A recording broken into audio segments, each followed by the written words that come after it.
Good day, Sir Eugene and my fellow classmates. Today we will discuss all about Lesson 11, which contains multi-perspectivity, Cavite Mutiny, the Cry of Rebellion, Philippine-American War or Insurrection.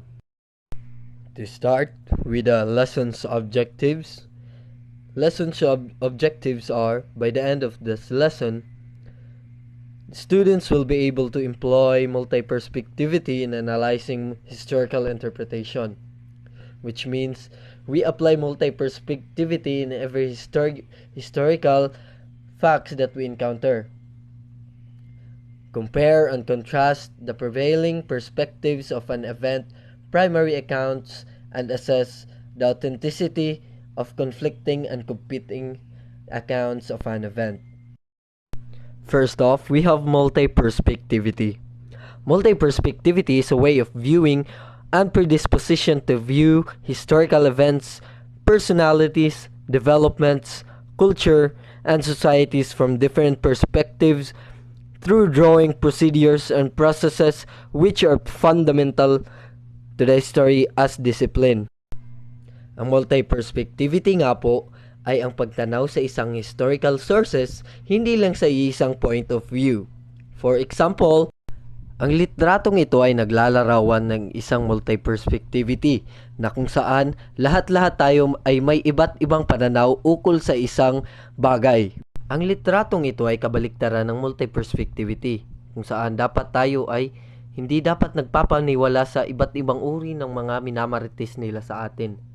Kumbaga, tayo ay tumingin muna or i-considera natin ang iba't ibang mga anggulo ng pangyayari. Multi-perspectivity is an ability that we should be able to apply to ourselves. Multi-perspectivity stems from the basic discipline of history weighing the evidence. Ibig sabihin, tayo ay dapat maniwala kung meron ng mga ebidensya or mga nagpapatunay na ito ay totoo. The use of primary sources from different and even opposing groups. Ang ibig sabihin nito, tayo ay maniwala sa paggamit ng mga iba't ibang mga grupo or mga historians ukol sa mga primary sources nila or paano nila inimprita. Viewing historical events from several perspectives, alternative narratives. Ibig sabihin nito, dapat tayo ay tumatanaw sa iba't ibang mga anggulo ng mga pangyayari ukol sa nakaraan. At ang panghuli ay ang empathy or ang willingness to put oneself in another's shoes. Ibig sabihin naman ito ay ang ating pagkonsidera sa iba't ibang tao na kung tayo ay nasa kanilang sitwasyon, ano ba ang ating gagawin or ano ang ating reaksyon ukol sa pangyayari. Hi sir, good day. The Cavite Mutiny.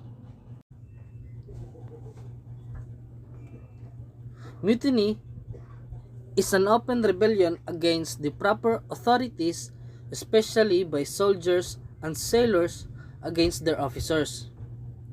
O isang bukas na paghihimagsik laban sa mga nararapat na otoridad, lalo na ng mga sundalo at mandaragat laban sa kanilang mga opisyal. The year 1872 is a historic year of two events, the Cavite Mutiny and the martyrdom of the three priests, known as Mariano Gomez, Jose Burgos, and Jacinto Zamora, and they were later on immortalized as Gumburza. Ang taong 1872 daw ay isang makasaysayang taon ng dalawang pangyayari. Yun ang Cavite Mutiny at ang pagiging martir ng tatlong pari na kinilala bilang Gumburza. Ikininekta ng mga klerong Espanyol ang pari sa pag-alsa bilang bahagi ng pagsasabwatan upang pigilan ang kilusan ng mga sekular na pari na nagnanais na magkaroon ng sariling mga parokya sa halip ng maging katulong ang mga regular na praile. Gumburza, they were tagged as the masterminds of the Cavite Mutiny.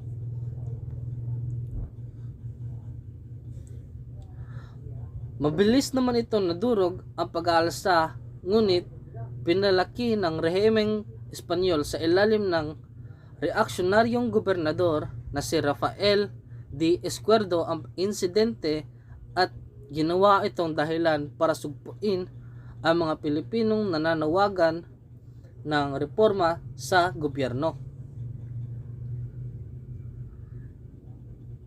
Ilang intelektual na Pilipino ang dinakip at inakusahan ng pakikipagsabotan sa mga mutineer.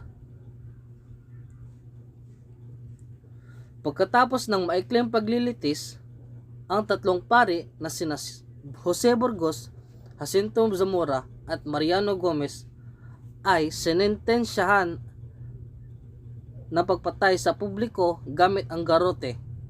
Ang garote ay ang pagpatay sa isang tao sa pamamagitan ng pananakal ng karaniwang gamit ang bakal o kordon sa araw ng Pebrero 17, 1872. Ang tatlo ay naging martir sa layunin ng kalayaan ng Pilipinas.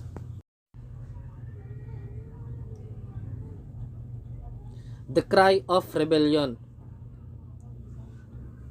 Prominent Filipino historian Teodoro Agoncillo emphasized the event when Andres Bonifacio tore the cedula or tax receipt before the Katipuneros, who also did the same after Bonifacio. Binigyang diin ng kinilalang mananalaysay na Pilipino na si Teodoro Agoncillo ang pangyayari ng pinunit ni Bonifacio ang sedula or tax receipt bago ang mga Katipunero na ganun din ang ginawa pagkatapos niya pinunit ito. At the close of August 1896, members of Katipunan Secret Society or Katipuneros led by Andres Bonifacio rose up in revolt somewhere in an area referred to as Caloocan, wider than the jurisdiction of present-day Caloocan City, which may have overlapped into present-day Quezon City. Sa pagtatapos ng Agosto 1896, ang mga miyembro na kinilalang Katipuneros na pinamunuan ni Andres Bonifacio ay bumangon sa pag-alsa sa isang lugar na tinutukoy bilang Caloocan na mas malawak kaysa sa jurisdiction ng kasalukuyang Caloocan City na maaring nag-overlap sa kasalukuyang Quezon City. Ayon kay Pio Valenzuela na isang malapit na kasama ni Andres Bonifacio na nangyari daw ito sa Sitio Gulod, Pugadlawin noong Agosto 23, 1896. At sinabi ng mananalaysay na si Gregorio sa kanyang mga aklat noong 1954 na nangyari daw ang hiyaw sa Balintawak noong Agosto 26, 1896. At si Santiago Alvarez na isang Katipunero at ang anak ni Mariano Alvarez ang pinuno ng magdiwang faction sa Cavite ay nagpahayag noong 1927 na ang sigaw ay naganap sa Bahay Turo ngayon sa Quezon City noong Agosto 24, 1896. At isang opisyal ng Spanish Guardia Civil na si Lieutenant Olegario Diaz na nagpahayag na ang sigaw ay naganap sa Balintawak noong Agosto 25, 1896. At isinulat ng mananalaysay na si Teodoro Calao sa kanyang aklat noong 1925 na Rebolusyong Pilipino na ang kaganapan ay naganap noong huling linggo ng Agosto 1896 sa Kangkong, Balintawak. At isinulat ng mananalaysay na si Teodoro Agoncillo noong 1956 na naganap ito sa Pugadlawin noong Agosto 23, 1896 batay sa pahayag ni Pio Valenzuela. Ayon sa mga account ni na Ramon Villegas, Milagros Guerrero, at Emmanuel Encarnacion, naganap daw ang kaganapan sa kamalig ni Tandang Sora sa Gulod, Barangay Banlat sa Quezon City. Good day, sir. Good day, everyone.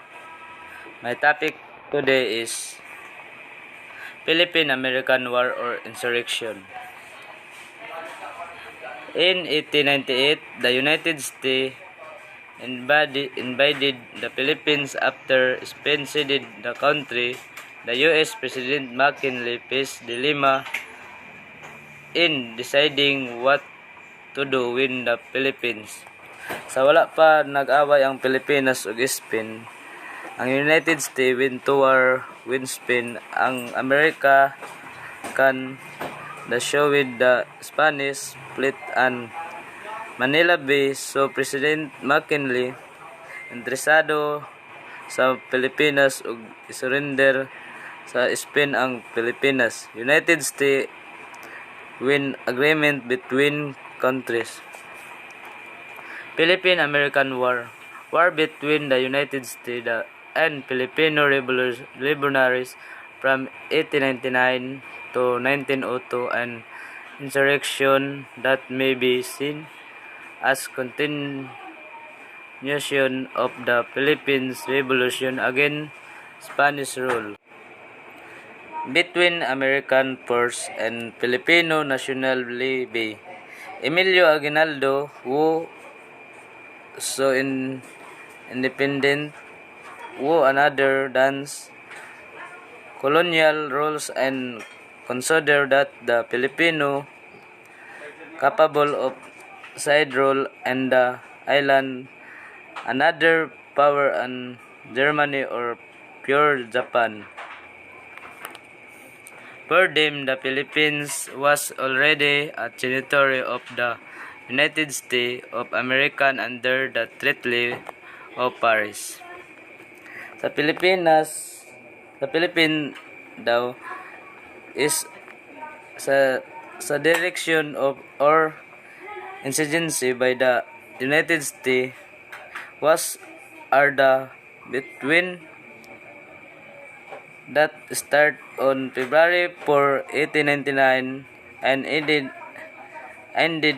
on July 2, 1902.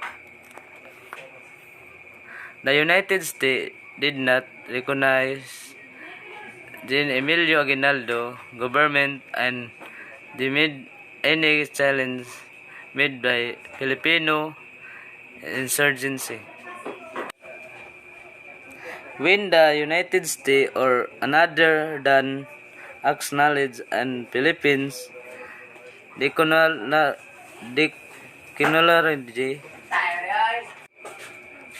of independence in war, the can be seen as the continuation of modern Philippines struggle of independence that began in 1896 when the Philippine Revolution against Spain and ended in 1946 with the United States ending sovereignty. Good day, sir. This is the lesson 12, which contains the historical negationism, results sa aking mga kabata, Marcos history, and the Jabida massacre.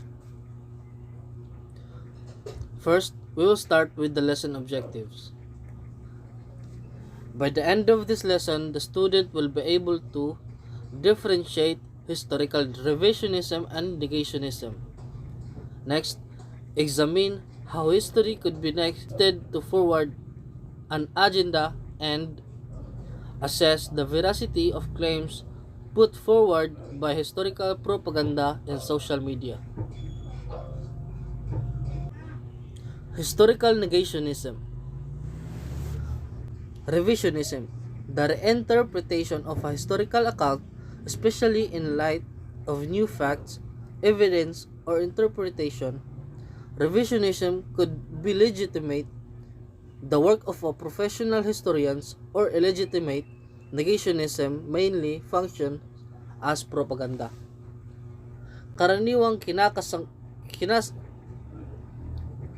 Karaniwang kinasasangkutan nito ang paghamon sa Orthodox ng mga pananaw na pinaghahawakan Karaniwang kinasasangkutan nito ang paghahamon sa Orthodox ng mga pananaw na pinanghahawakan ng mga profesional na eskolar tungkol sa isang makasaysayang pangyayari o time span o phenomenon. Pagpasok ng salungat na ebidensya o muling pagbibigay kahulugan sa mga motibasyon at desisyon ng mga taong sangkot. Ang rebisyon ng makasaysayang record ay maaring magpakita ng mga bagong pagtuklas ng katotohanan, ebidensya at interpretasyon na nagre-resulta sa binagong kasaysayan. Sa mga dramatikong kaso, ang revisionismo ay nagsasangkot ng pagbaliktad ng mas lumang mga paghuhusga sa moral. Negationism, the denial or distortion of the historical record, also known as illegitimate revisionism. Historical negationism or revisionism is the distortion of the historical record to deny past crimes, change the way history is interpreted, or forgeries appear as authentic to forward a particular cause or personality. Ang historical negationism na tinatawag din denialism ay ang falsifikasyon o pagbaluktot ng makasaysayang record.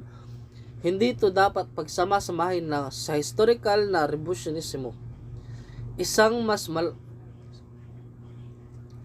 mas malawak na termino na umabot sa mga bagong ebidensya, patas na pangangatwiran ng mga akademikong reinterpretasyon ng kasaysayan.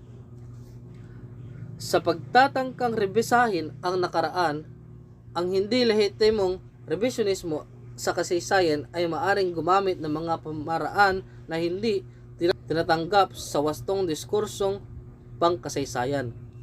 Tulad ng pagpapakita ng mga kilalang peking dokumento bilang tunay, pag-imbento ng mapanlikha ngunit hindi kapanipaniwalang mga dahilan para sa kawalan ng tiwala sa mga tunay na dokumento, pag-uugnay ng mga konklusyon sa mga libro at pinagmumulan ng nag-uulat ng kabaliktaran,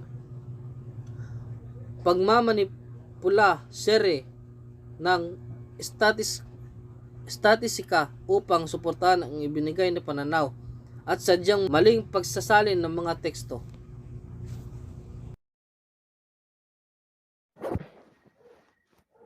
Rizal sa aking mga kabata, or in English to my fellow youth.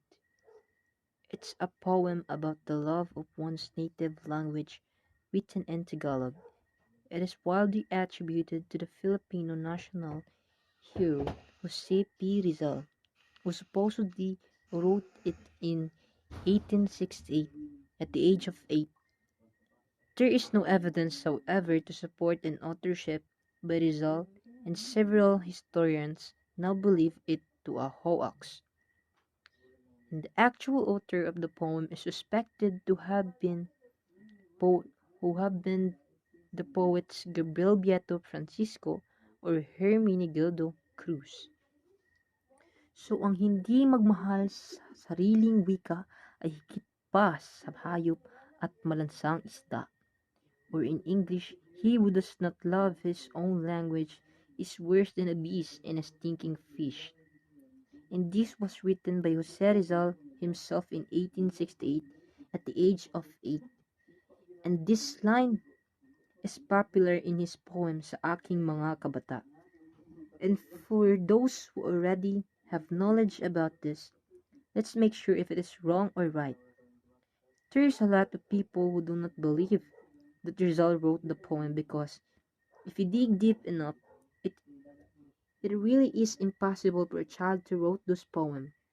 But as we know, Rizal was real smart, and he was a genius in our country and in the other country. But there is a word that would destroy it how we know Rizal and our belief, because in the poem he used the word kalayaan, which is still not popular in 1868. because the word kalayaan was only popular in 1887, and our national hero was 26 years old at that time. And based on our historian, they did not find the original manuscript that was wrote and made by Jose Rizal's own hands. And this poem was first published in 1906, and one decade has passed after Rizal's death, and one of the book that was written by a Vatican writer, which is Hermenegildo Cruz, that the poem was given by one more writer, which is Gabriel Beato Francisco, that came from Saturnino Sarceles, that was a childhood friend by our national hero Rizal. That's why it was suspected that Rizal was not the author and the person who wrote the poem daw kay si Hermenegildo Cruz or Gabriel Beato Francisco, and in 1868 that was said that Rizal wrote the poem sa aking mga kabata. The Tagalog spelling was basing on Spanish orthography, where the letter W and K was not being used, and if you read the poem again, madaming beses nagamit ang mga letrang ito. At in the 28th century lang nag-umpisang gamitin ito, kung saan naging official na ang paggamit ng Filipino orthography. And the letter C ay pinalitan ng letter K. At ang letter U naman ay pinalitan ng W. At dahil sa mga patunay at ebidensya na nailatag ng ating mga historian, ay masasabi na ngang napatunayan na ngang hindi talaga si Jose Rizal ang nagsulat ng tula. But still, hindi ito dahilan para mabawasan na ang kadakilaan ng ating pambansang bayani, dahil marami pa rin namang nagawang ambag o kontribusyon si Rizal sa ating bayan. Yun lang po at maraming salamat. Good day, sir. The Jabayda Massacre.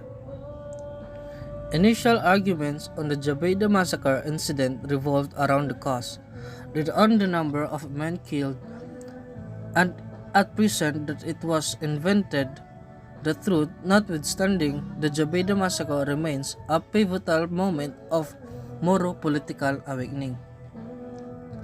Ang massacre sa Jabayda noong Marso 18, 1968 ay ang sinasabing mga pagpasalang o pagbitay sa mga recruit ng hukbong Moro na umano'y naghimagsik nang malaman ang tunay na katangian ng kanilang misyon. Ito ay kinikilalang bilang isang pangunahing flashpoint na nagpasiklab sa Moro insurgency sa Pilipinas. Binanggit ng may akda na si Cesar Adib Bajol na ang administrasyon ni Ferdinand Marcos ay pinigilan ang pahayagan tungkol sa usapin na humantong sa kakulangan ng dokumentasyon tungkol sa insidente at iba't ibang mga account ng bilang ng mga trinis na napatay mula sa 11 hanggang sa 68 at kinilala ng Bangsamoro Autonomous Region in Muslim Mindanao o BARMM bilang mahalagang sandali sa kasaysayan ng Bangsamoro. And now, we will tackle about the Marcos and history. Ferdinand Marcos was the only official dictator that the Philippines ever had since total independence from the United States in 1946. His dictatorship was consolidated when he declared martial law in 1972. Marcos had to come up with a new justification. The next phase of his dictatorship focused on the creation of the new society. Marcos wanted to ensure that history would be kind to him by venturing in an ambitious historical project where he employed top-notch Filipino historians to write a multi-volume Philippines history under his name. The series was titled Tadhana, The History of the Filipino People. Since Marcos hired top-notch historians, the plan was to cover the history of the Philippines from as far back as 300 million BC to the present Marcos era. One of the most popular claims of those who hoist the Marcos years as golden years was the number of infrastructures projects done by government like hospitals, roads, bridges, expressways, and scholars. They conveniently omit the fact that those projects were financed by construct borrowing of money from foreign institutions, and that those projects were undertaken by constructors who were cronies of Marcos, and that despite the continuous increase in highways, expressways, and cultural centers, hundreds of thousands of Filipinos were still poor and hungry. Ferdinand Marcos, who was the 10th President of the Philippines from 1965 to 1986, he ruled under martial law from 1972 until 1981 and kept most of his martial law powers until he was deposed in 1986, branding his role as constitutional authoritarianism under his kilusang Bagong Lipunan o New Society movement. When Marcos declared a martial law in the Philippines noong 1965 to 1985, maraming Pilipino ang naghihirap. Tumaas naman ang GPT or ang presyo ng mga bilihin sa huling 10 taon ng mga Marcos, halos triple ang tinaas nito. In 1965, Ferdinand Marcos won the presidential election of the Philippines. His first term was marked with increased industrialization and the creation of solid infrastructures nationwide, such as the North Luzon Expressway and the Maharlika Highway. Marcos did this by increasing funding the armed forces and mobilizing them to help in construction. Marcos also established schools and learning institutions nationwide, more than the combined total of those established by his predecessors. So, sa panahon ni Marcos, maraming misconception because of the media, but take note during Marcos' regime. Pero about sa golden years of Marcos, maraming hospitals or more about developing our country, infrastructures and bridges like the San Juanico Bridge. Maraming nagawa si Marcos na hindi nagawa ng ibang presidente. Marcos' want is to improve the Philippines, and the Philippines is one of the three tigers of Asia noong 1960 during Marcos. When we said three tigers of Asia, yan yung country na economically wealthy, but media played a huge role nga nag-lead para sa pagkadaot in the time of Marcos regime. During Marcos' time, Philippines was the second richest country after Japan. Economic data from the Marcos years told a very different story by the media. If when we say golden age was all about peace and prosperity.